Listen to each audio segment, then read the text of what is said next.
চুবাই দেব। Vote দিয়ে পাশ করেছি এর জন্য যে মানুষের এই ভোগান্তি হইব, কাজ করতে পারবো না, ছেলে মানুষগুলো বসে থাকে। তারেক রহমানকে তেলের মধ্যে চুবাইতে চায় সাধারণ জনগণ।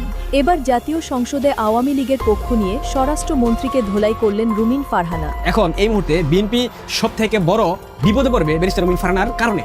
আই হ্যাভ এ প্ল্যান এমন ভাবে বাস্তবায়ন হচ্ছে বাংলাদেশে, যে প্ল্যান বাংলাদেশের মানুষ অতীতে কখনো দেখেনি। দর্শক দেখতে পাচ্ছেন তারেক রহমানের বাস ঘেরাও করেছে সাধারণ জনতা, আক্রমণ হয় তারেক রহমানের উপর বগুড়ার রাস্তায়। মাননীয় স্বরাষ্ট্রমন্ত্রী আজকে উপস্থিত আছেন।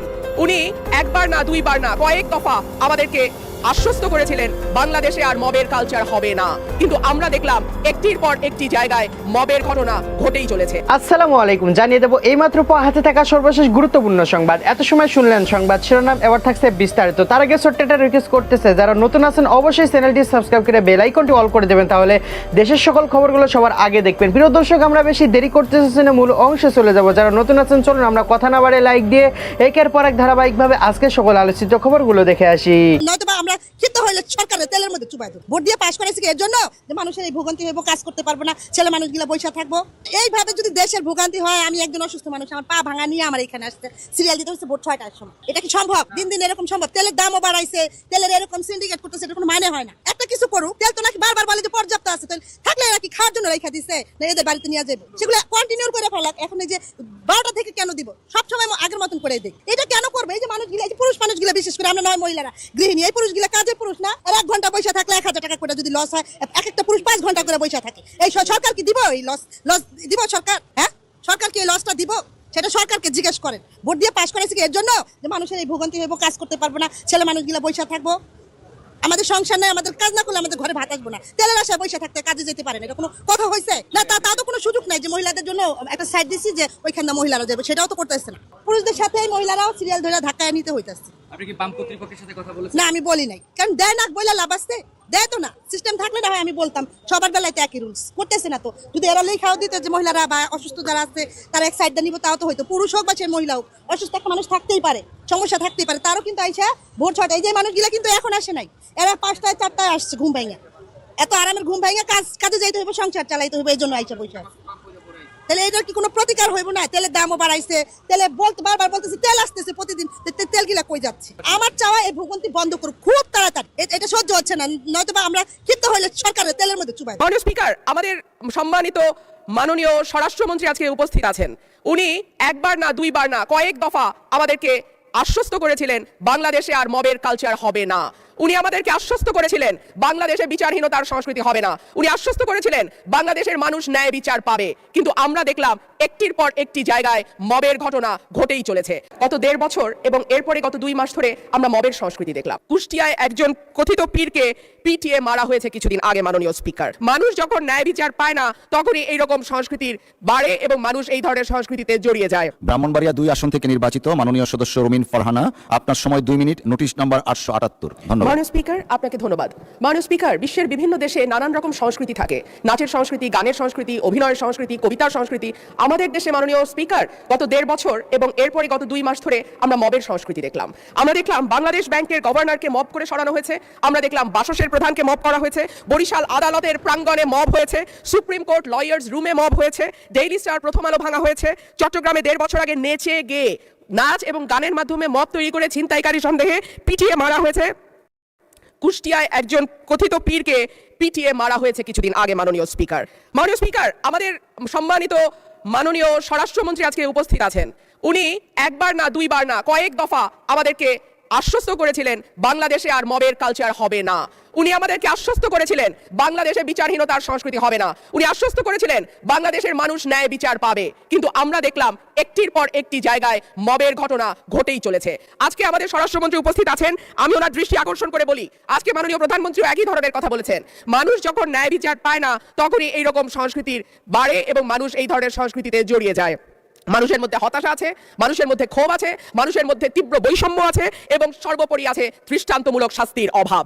গত 1.5 বছর আগে চট্টগ্রামে মব করে যেই লোকটিকে পিটিয়ে মারা হয়েছিল তার বিচার এখন পর্যন্ত হয়নি। মাননীয় স্পিকার, ব্যারিস্টার রুমিন ফারহানা বর্তমান সরকারের সংসদে সব থেকে মাথা ব্যথার কারণ হয়ে যাবে। ব্যারিস্টার রুমিন ফারহানা সংসদকে উত্তপ্ত রাখবে। ব্যারিস্টার রুমিন ফারহানার প্রেসার এই সরকার নিতে পারবে না, সেটা আজ সংসদে ব্যারিস্টার রুমিন ফারহানা প্রমাণ করে দিয়েছে। ব্যারিস্টার রুমিন ফারহানার মতাদর্শ কিংবা তার আদর্শ কিংবা ব্যক্তিগতভাবে তাকে আপনারা অপছন্দ করতেই পারেন, কিন্তু ক্ষমতাকে বারবার প্রশ্নবিদ্ধ করা, ক্ষমতাকে বারবার বৃদ্ধাঙ্গুলি দেখানো, ক্ষমতার মসনদকে তর্কের মধ্যে রাখা, এই কাজটা ব্যারিস্টার রুমিন ফারহানা করে গেছে।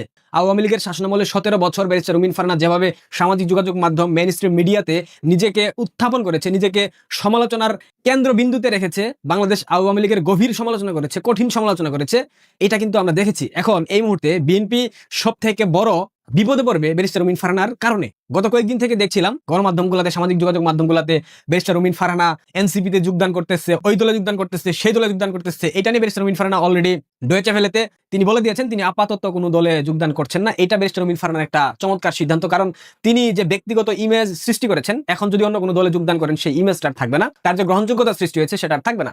ব্রাহ্মণবাড়িয়া থেকে তিনি নির্বাচিত সংসদ সদস্য, তাকে কিন্তু বাংলাদেশ আওয়ামী লীগের অসংখ্য সমর্থকরা ভোট দিয়ে সংসদে পাঠিয়েছে, কারণ সেই অঞ্চলে চাইনি বিএনপি ক্ষমতায় আসুক। আর ব্যারিস্টার রুমিন ফারহানার মারাত্মক জনপ্রিয়তা আছে, কারণ তার পিতা একজন ভাষা সৈনিক অলি আহাদ। এই জায়গা থেকে তার একটা সিম্পেথির জায়গা তিনি পেয়েছেন। ব্যারিস্টার রুমিন ফারহানা আজ সংসদে যেই বক্তব্য দিয়েছেন, যেই বক্তব্য সম্পূর্ণ শেষ করার পূর্বেই সরকার সংসদে তার মাইক্রোফোন সুইচ অফ করে দিয়েছিল। এরই মাঝে একটা চাঞ্চল্যকর খবর প্রকাশিত হলো গত রাতে। বাংলাদেশ প্রতিদিনের সঙ্গে সাক্ষাৎকারে জাতীয় পার্টির চেয়ারম্যান জিএম কাদের বললেন শেখ হাসিনার সঙ্গে তার ভার্চুয়াল মিটিং হয়েছে। কি কথা হলো জিএম কাদের সঙ্গে শেখ হাসিনার?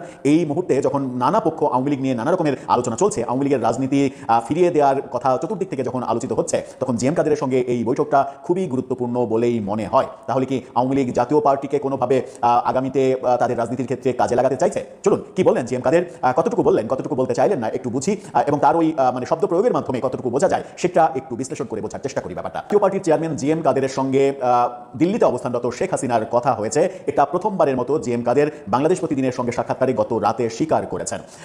এই বৈঠকটা ভার্চুয়ালি এই বৈঠকটা কবে হয়েছে সেই দিন তারিখ তিনি বলেননি। তিনি বলেছেন যে হ্যাঁ কথা হয়েছে, মিটিং হয়েছে। কি কথা হয়েছে? সেই কি কথা হয়েছে প্রশ্নে তিনি বলেছেন যে কুশল বিনিময় হয়েছে, কেমন আছে কেমন আছেন তিনি, এই কুশল বিনিময় হয়েছে, এছাড়া কিছুই নয়।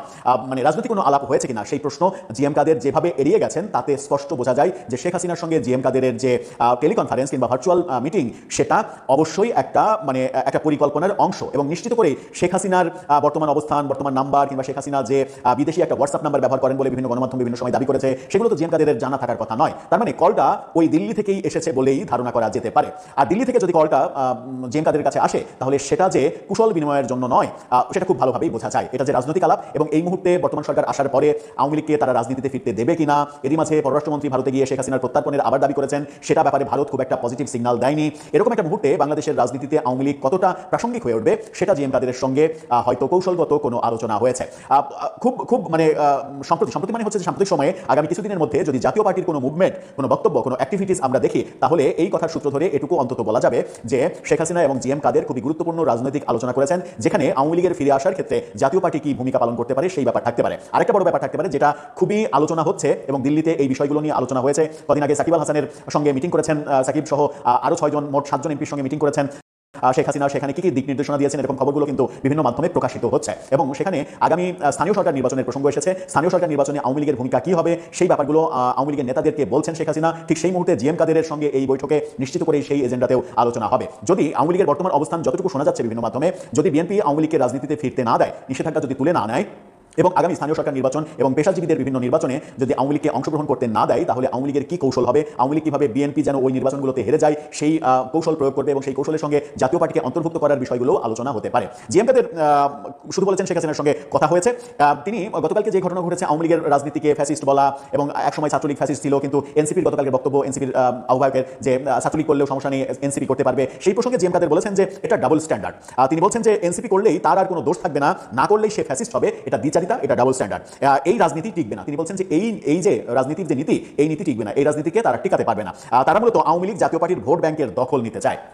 মানে এটা খুবই গুরুত্বপূর্ণ একটা কথা বলেছেন যে এনসিপি সম্পর্কে তিনি বলছেন তাদের মূলত টার্গেট হচ্ছে এই মুহূর্তে তো বিএনপির ভোট ব্যাংকে তারা হানা দিতে পারবে না, জামাতের ভোট ব্যাংকে হানা দিতে পারবে না, কারণ জামাত তাদেরই পার্ট। সুতরাং এখন ফাঁকা ফিল্ডে আওয়ামী লীগের ভোট ব্যাংক, জাতীয় পার্টির ভোট ব্যাংক, এগুলো তারা দখলে নিতে চায়, এবং দখলে নিতে চায় বলেই এতদিন তাদের চোখে যারা ফ্যাসিস্ট ছিল তারা এখন ভালো হয়ে যাচ্ছে, তাদের দলে যোগ দিলে তারা সমস্ত দায় থেকে মুক্তি পেয়ে যাবে, এবং সেই আশ্বাস দিয়ে তাদেরকে দলে ফেরানোর যে নগ্ন চেষ্টা হচ্ছে এটাকে ডাবল স্ট্যান্ডার্ড বলছেন। এবং এই রাজনীতি টিকবে না বলছেন।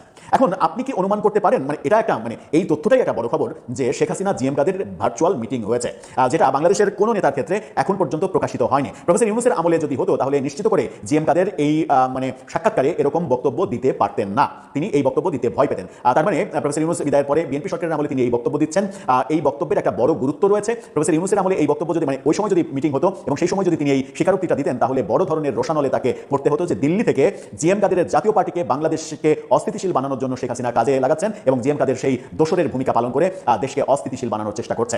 মেটিকুলাস ডিজাইনে হয়তো প্রফেসর ইউনূসের পুলিশ জিএম কাদেরকে গ্রেপ্তার করে তাকে রিমান্ডে নিয়ে এই তথ্য বের করার চেষ্টা করতেন। এখন অপেক্ষাকৃত রাজনৈতিক পরিবেশ ভালো, গণতান্ত্রিক পরিবেশ বজায় রয়েছে এবং গণতান্ত্রিক সৌন্দর্যটা আরও বৃদ্ধি পাক, এটা আমরা প্রত্যাশা করি। যারা দোষী তাদের বিচার হোক, কিন্তু ওই ডাবল স্ট্যান্ডার্ড যেন না থাকে যে আমার পক্ষে যে আসবে সে ভালো, আমার বিপক্ষে যে থাকবে সে খারাপ, সে ফ্যাসিস্ট। যাদেরকে ফ্যাসিস্ট বলে গালাগালি করা হলো তাদের কোটি কোটি সমর্থককে একসাথে নিষিদ্ধ করে দেওয়া হলো, অথচ আজকে বলা হচ্ছে যে আমার দলে আসলে সে দল করতে পারবে, সমস্যা নেই। এই ব্যাপারগুলো থেকে বাংলাদেশের রাজনীতি মুক্তি পাক, এটা আমাদেরও প্রত্যাশা। দর্শক, আপনার কাছে স্পেশালি কি মনে হয় শেখ হাসিনা জিএম কাদের এই বৈঠকটাতে কি কথা হতে পারে স্পেশালি, কিংবা এরপরে কি কি সিম্বল আমরা দেখতে পারি? প্রিয় দেশবাসী, আপনারা যে যেখান থেকে ভিডিওটি শুরু থেকে শেষ নামাতে দেখেছেন আপনাদের সকলকে অসংখ্য ধন্যবাদ জানাই। যদি ভিডিওটি ভালো লেগে থাকে তাহলে প্রচুর পরিমাণ শেয়ার করবেন এবং কমেন্ট করতে ভুলবেন না। যারা নতুন আছেন অবশ্যই চ্যানেলটি সাবস্ক্রাইব করে দেবেন, তাহলে দেশের সকল খবরগুলো সবার আগে এক ভিডিওর মাধ্যমে আপনি কিন্তু প্রথমে দেখতে পারবেন। দর্শক, আমরা বেশি দেরি করতে যাচ্ছি না, আজকের মতো বিদায় নিচ্ছি। দেখা হবে পরবর্তী কোনো নিউজে। আসসালামু আলাইকুম।